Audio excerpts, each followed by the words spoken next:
ಅನ್ನದೇವರ ಮುಂದೆ ಇನ್ನೊಂದು ದೇವ್ರಿಲ್ಲ ಅಂತಾರೆ. ಇಂಥ ಅನ್ನದಾತ ಅಭಿವೃದ್ಧಿಗಾಗಿ ಬೆಂಗಳೂರಿನ ಅರಮನೆ ಮೈದಾನದ ತ್ರಿಪುರವಾಸಿನಿಯಲ್ಲಿ ಅಂತಾರಾಷ್ಟ್ರೀಯ ಸಿರಿಧಾನ್ಯ ವಾಣಿಜ್ಯ ಮೇಳ ಆಯೋಜಿಸಲಾಗಿದೆ. 2026 ಫೆಬ್ರವರಿ 6 ಮತ್ತು 7, 8ನೇ ತಾರೀಕು 3 ದಿನಗಳ ಕಾಲ ಇದು ನಡೆಯಲಿದೆ. ಇನ್ನು ಮುಖ್ಯಮಂತ್ರಿ ಸಿದ್ದರಾಮಯ್ಯ, ಡಿಸಿಎಂ ಡಿಕೆ ಶಿವಕುಮಾರ್, ಕೃಷಿ ಸಚಿವರಾದ ಚಲುವನಾರಾಯಣ ಸ್ವಾಮಿಯವರು ವಾಣಿಜ್ಯ ಮೇಳವನ್ನ ಉದ್ಘಾಟಿಸಲಿದ್ದಾರೆ. ಉತ್ಪಾದನೋತ್ತರ ಕೃಷಿ ರೈತರ ಸಬಲೀಕರಣ ಎಂಬ ಟ್ಯಾಗ್ಲೈನ್ ನುಡಿ ವಾಣಿಜ್ಯ ಮೇಳ ನಡೆಯುತ್ತಿದೆ. ಸಿರಿಧಾನ್ಯ ವಾಣಿಜ್ಯ ಮೇಳ ಪ್ರಮುಖ ಅಂಶಗಳನ್ನ ನೋಡುವುದಾದ್ರೆ ಕೃಷಿ ಬೆಳೆಗಳ ಸಂಸ್ಕರಣೆ ಮತ್ತು ಮೌಲ್ಯವರ್ಧನೆ, ಕೃಷಿ ಪರಿಸರ ವಿಜ್ಞಾನ, ಬ್ರ್ಯಾಂಡಿಂಗ್ ಮತ್ತು ಕ್ರೆಡಿಟ್ ಸೇವೆ ಒದಗಿಸುವುದಾಗಿ. ಈ ಮೇಳದ ಬಗ್ಗೆ ಹೆಚ್ಚಿನ ಮಾಹಿತಿ ಬೇಕಿದ್ದಲ್ಲಿ ರೈತ ಕೇಂದ್ರವನ್ನ ಸಂಪರ್ಕಿಸಬಹುದಾಗಿದೆ ಅಥವಾ 180042535553ಗೆ ಕರೆ ಮಾಡಿ ಮಾಹಿತಿ ತಿಳಿದುಕೊಳ್ಳಬಹುದಾಗಿದೆ.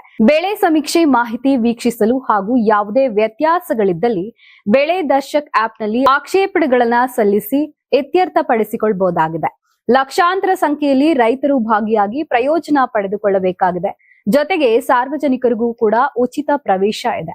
ವರ್ಷದಿಂದ ವರ್ಷಕ್ಕೆ ಭರ್ಜರಿ ಪ್ರತಿಕ್ರಿಯೆ ಪಡೆಯುತ್ತಿರುವ ಕೃಷಿ ಇಲಾಖೆಯ ಈ ವಾಣಿಜ್ಯ ಮೇಳದಲ್ಲಿ ಈ ಬಾರಿ ಮತ್ತಷ್ಟು ವಿಶೇಷಗಳಿವೆ.